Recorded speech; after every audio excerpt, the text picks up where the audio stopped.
जय श्री राधे राधे। आप सभी को शिक्षक दिवस की हार्दिक शुभकामनाएं।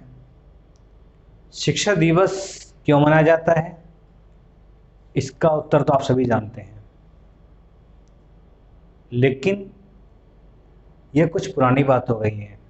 हमेशा हर टीचर से यही कहता है कि श्री राधा कृष्ण का जन्मदिन था, उनके जन्मदिन को लेकर मनाया जाता है।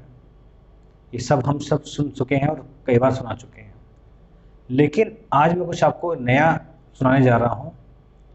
शिक्षा दिवस यानी कि शिक्षा का दिवस, यानी कि साल में जो एक बार आता है 5 सितंबर को। यानी कि अगर कहा जाए तो शिक्षक दिवस विद्यार्थी और शिक्षक का एक ऐसा नाता होता है जो कहते हैं अटूट होता है। जिस तरह पेरेंट्स का बच्चे के साथ होता है, इसी तरह शिक्षक का अपने शिष्य के साथ होता है।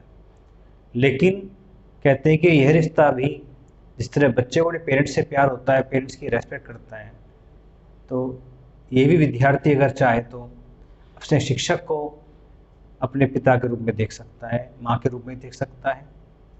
तो इसी के आधार पर मैं आपको एक छोटी सी कहानी सुनाने जा रहा हूँ। ध्यान से सुनिएगा कि कक्षा 8वीं का विद्यार्थी गगन एक दिन अचानक अपनी मैम से बोलता है कि मैम, मुझे आपके अंदर अपनी माँ की खुशबू आती है। तो यह दोस्तों, अगर बच्चा इस शब्द को अगर मैम से बोलेगा तो क्या बोलेगा, किस बात को सोचकर बोलेगा, तो जानिए इसके बारे में शुरू से क्या करते हैं। कक्षा 8वीं का गगन कक्षा में बैठा रहता है, सहमा सहमा सा रहता है, किसी से बात नहीं करता है। तो अध्यापिका अनीता जी कक्षा में आती हैं डेली की तरह और नमन से पूछती हैं, क्या बेटा तुमने काम किया?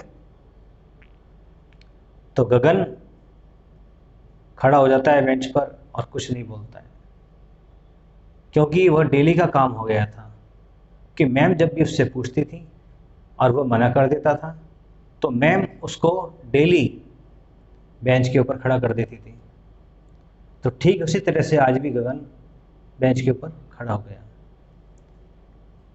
तो मैम ने कुछ नहीं कहा और सिर्फ उसको भला बुरा कहने लगी, और ये सुनकर कक्षा के जो अन्य विद्यार्थी थे वे हंसने लगे। मैम ने कुछ नहीं कहा और कक्षा से बाहर चली गई। अगले दिन कक्षा में मैम फिर आती हैं, फिर पूछती हैं गगन से, गगन क्या तुमने होमवर्क किया? गगन ने फिर भी कोई उत्तर नहीं दिया। मैम ने बच्चों से कहा कि जरा इसका बैग देखना कि बैग में इसकी नोटबुक है या नहीं है। तो कुछ बच्चों ने बैग की तलाशी ली तो बैग में से कुछ नोटबुक निकाली। मैम ने नोटबुक अपने पास ली और कुछ बच्चों की नोटबुक इकट्ठे करके वह नोटबुक को लेकर स्टाफ रूम में चलेगी। फ्री पीरियड था और नोटबुक चेक करने लगी। नोटबुक चेक करते देखा कि नमन की जो राइटिंग है बिल्कुल समझ नहीं आ रही थी, पता नहीं क्या लिखा हुआ था। और बच्चों की जो राइटिंग है, क्लास के जो बच्चे थे उनका बहुत अच्छा कार्य था। मैम को फिर भी गगन पर बड़ा गुस्सा आ रहा था कि ये कितना डफर स्टूडेंट है, कितना नालायक है, पता नहीं इसके पेरेंट्स क्या ध्यान करते हैं, पता नहीं ये बच्चा इस स्कूल के लायक इतने अच्छे स्कूल में आके से गया, ये तो किसी सरकारी स्कूल में होना चाहिए था, पता नहीं यहाँ क्यों। हे भगवान, मैं दुआ करती हूँ कि इस साल पास हो जाए ताकि मेरा ऐसा पीछा छूटे, और फेल हो गया तो कहीं ऐसा ना हो अगले साल मुझे फिर झेलना पड़ेगा। तो मैम को बड़ा गुस्सा आया और उसकी नोटबुक पर डू इट अगेन लिखती हुई चली गई। अगले दिन वो मैम जब कक्षा में गई, गगन को फिर डांट लगाई, तो अचानक मैम के पास स्कूल का चपरासी आया और कहा कि मैम आपको प्रिंसिपल महिमा ने बुलाया है। मैम के पास जब वो पहुंची, अनीता जी प्रिंसिपल जी के पास पहुंची, तो प्रिंसिपल मैम ने कहा कि मैम गगन की क्या कंडीशन है, उसकी क्या रिपोर्ट्स हैं, आप मुझे ज़रा बताओगे? तो मैम को बड़ा गुस्सा आ रहा था। मैम बड़े, जब तक उनका सेंटेंस भी पूरा नहीं हुआ था प्रिंसिपल मैम का, और वह खुद ही कहने लगी, नहीं मैम, गगन तो एक नंबर डफर बच्चा है, कुछ नहीं पढ़ता है, डेली का दिमाग खराब किया हुआ है, कभी होमवर्क नहीं करता है, कभी लर्निंग वर्क नहीं करता है। मैं तो बड़ा परेशान हूँ, बहुत परेशान हूँ, मैं तो उससे बहुत ज़्यादा परेशान हूँ। प्रिंसिपल मैम ने कहा कि मैम ज़रा बैठिए, पानी पीजिए अब मेरी बात ध्यान से सुनिए। देखिए मेरे पास ये कुछ इसकी नमन की पिछले साल की ये रिपोर्ट्स कार्ड हैं, जरा इनको ध्यान से देखिए। मैम ने रिपोर्ट्स कार्ड्स को ध्यान से देखा, देखते ही मैम का चेहरा एकदम से अलग हो गया। कह रहे ये क्या, हर सब्जेक्ट में अव्वल है तो हर सब्जेक्ट में फर्स्ट आ रहा है, हिंदी में, एसएसटी में, मैथ्स में, साइंस में, लेकिन इस बार इस बार गगन को क्या हुआ? इस बार इसने ऐसा क्या हुआ कि जो ये हर सब्जेक्ट में डफर है? सोच ही रही थी, इतने में प्रिंसिपल मैम ने कहा कि अनीता जी, गगन के साथ बहुत ही बड़ा हादसा हुआ है। अभी कुछ महीनों पहले उसकी मदर दुनिया को अलविदा कह गई है। पिता उसके बीमार हैं, कार्य नहीं करते हैं, काम नहीं करते, काम पर नहीं जाते हैं, तो इसलिए वह सदमे से बाहर नहीं आ पाया है। बाकी मैम आप समझदार हैं, आपको उसे कैसे हैंडल करना है। ये सुनकर अनीता जी की आंखों में आंसू आ गए और वह इतने खुद से पछतावा कर रही थी कि मैंने उसके साथ क्या व्यवहार किया है, उस बच्चे को मैंने क्यों नहीं इसको सपोर्ट किया। बस आकर स्टाफ रूम में नीचे गर्दन करके बैठ गई। और अगले दिन जब कक्षा में जब पहुंची तो गगन ऐसे ही क्लास में सहमा हुआ बैठा था और मैम ने गगन को बुलाया कि बेटा जरा इधर आओ। गगन आया पास में। बेटा क्या तुमने अपना होमवर्क किया? गगन ने प्रतिदिन की तरह गर्दन नीचे कर ली। मैंने कहा बेटा कोई बात नहीं, आप जो भी सब्जेक्ट का काम पहले करना चाहते हो उसका पहले कर लो। आपको ये नहीं है कि आपको सभी सब्जेक्ट का काम करना है, आपको जैसे करना है अपने हिसाब से काम करो बेटा, शुरुआत तो करनी है। तो मैम ने उसकी पीठ थपथपाते हुए को वापस भेज दिया। कक्षा के सभी विद्यार्थी बड़े आश्चर्य में थे कि मैम और दिन इतना गुस्सा करती थी गगन पर, लेकिन आज क्या हुआ? आज बड़ा प्यार बरसा रही है। अगले दिन कक्षा लगी तो मैम ने गगन को फिर खड़ा किया। बेटा क्या तुमने अपना कार्य कर लिया? गगन ने उत्तर दिया नहीं मैम। गर्दन नीचे करके कहा कि मैंने कुछ नहीं किया। मैम ने कहा बेटा कोई बात नहीं, चलो ऐसा करते हैं, मैं तुमसे कुछ प्रश्न पूछना चाहती हूँ, क्या तुम मुझे उसका उत्तर दोगे? गगन ने कोई भी उत्तर नहीं दिया, आराम से खड़ा रहा। तो मैम ने उससे वह प्रश्न पूछे जिनका उत्तर हर कोई बच्चा जानता था और कक्षा के अन्य विद्यार्थी अपना हाथ खड़ा कर रहे थे कि मैम उनसे पूछे, लेकिन मैम ने किसी से नहीं पूछा, सिर्फ गगन से पूछा। गगन ने उनमें से किसी प्रश्न का उत्तर नहीं दिया। मैम ने फिर उसको प्यार किया, विचकारा कि बेटा कोई बात नहीं, कल आप ही याद करके आना। अगले दिन फिर मैम वहाँ पहुँची, गगन को फिर खड़ा किया। गगन सिर्फ उनमें से कुछ ही प्रश्नों के उत्तर याद करके आया।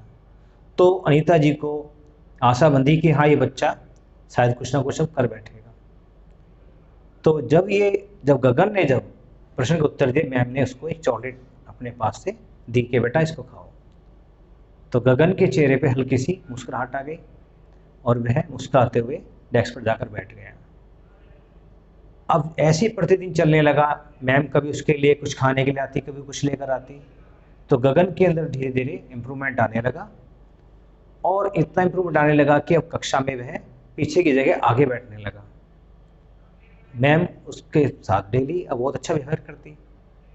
इस समय बीतता चला गया और फर्स्ट टर्म एग्ज़ाम आ गए। फर्स्ट टर्म एग्ज़ाम के बाद रिजल्ट आया तो एक दिन अचानक मैम को प्रिंसिपल मैम ने फिर दोबारा बुलाया। कहा मैम कॉन्ग्रेचुलेशन, आपकी मेहनत रंग लाई है और गगन इस बार कक्षा में फिर दोबारा प्रथम श्रेणी में आया है, फर्स्ट आ गया है। ये मेहनत आपके लिए बहुत मायने रखती है ma'am, I am really proud of you. आपने वो कर दिखाया है जो शायद हर कोई टीचर नहीं कर पाता। जैसे अनीता जी की आंखों में खुशी के आंसू थे कि गगन दोबारा फिर अपनी इसी मुकाम पर आ गया जहाँ पहले था। कुछ समय बाद अब टीचर डे आया, शिक्षा दिवस आया, तो सभी विद्यार्थी टीचर्स के लिए कुछ ना कुछ गिफ्ट लेकर आए। अब जो कक्षा के विद्यार्थी थे गगन का मजाक उड़ाने लगे और कहने लगे अरे तू क्या लेकर आया, तो इधर टीचर ही कुछ गिफ्ट देती है, तो कुछ लेकर नहीं आया होगा। गगन कुछ भी नहीं बोला, बस चेहरे पे मुस्कुराहट थी। टीचर डे जब कक्षा में जब टीचर आई, अनीता जी आई, सब बच्चों ने बड़ा स्वागत किया, क्लैपिंग की क्लास के अंदर, और सभी बच्चों ने कुछ ना कुछ गिफ्ट मैम को दिए। अब बारी गगन की आई, सबसे लास्ट में गगन आया और एक पुराने से अखबार में कुछ लिपटा हुआ था और मैम को देने लगा। मैम ने पूछा, बेटा ये क्या है? गगन ने कहा, मैम बुरा ना माने तो मैं आज आपसे अपने कुछ मन की बात कहना चाहता हूँ। मैम ने पूछा, कहा बेटा बोलो, क्या कहना चाहते हो? कि मैम मुझे आप में अपनी माँ की खुशबू आती है, और ये जो साड़ी आज मैं जो लेकर आया हूँ ये मेरी माँ की है। बड़े चाव से लेकर आई थी, लेकिन कभी उसको पहन ना सकी, तो मैं चाहता हूँ इस साड़ी को आप पहनिए। प्यारे बच्चों, ये कहानी ही नहीं, सच्चाई है। अगर हम चाहें तो, बच्चा चाहे तो अपने टीचर के अंदर अपनी माँ को, पिता को देख सकता है। सिर्फ फीलिंग चाहिए समझने के लिए, और कुछ नहीं। टीचर भी एक किसी ना किसी का पिता होता है, माँ होती है, और वह अपने हर विद्यार्थी के अंदर अपने बच्चे को ही देखता है। तो प्यारे बच्चों, टीचर को इज्जत दो, रेस्पेक्ट दो, फीलिंग को समझो कि वो तुमसे क्या चाहते हैं। मानता हूँ कि आज के दिन में, आज के दौर में बच्चे आजकल नई पीढ़ी है, नई दिशा में जा रहे हैं, टीचर को नहीं समझते हैं, सोचते हैं कि जो हम कर रहे हैं सिर्फ वही अच्छा है। अगर पढ़ाई हम नहीं कर रहे हैं तो वो भी अच्छा है, हमें एंजॉय करने को मिल रहा है। लेकिन बच्चों, ये ठीक नहीं है, आपके भविष्य के लिए ठीक नहीं है। अपने भविष्य को बनाइए। बस इतना ही कहूँगा कि शिक्षक आपके लिए, कहते हैं कि शिक्षक के जो विद्यार्थी होता है, विद्यार्थी के शिक्षक जो है गुरु, यानी कि भगवान से ऊपर बढ़कर होता है। तभी किसी ने कहा कि गुरु गोविंद दो खड़े, काके लागों पाए, बलिहारी गुरु आपने गोविंद दियो बताए। तो यानी कि कहा जाए तो शिक्षक का दर्जा भगवान से भी ऊपर है।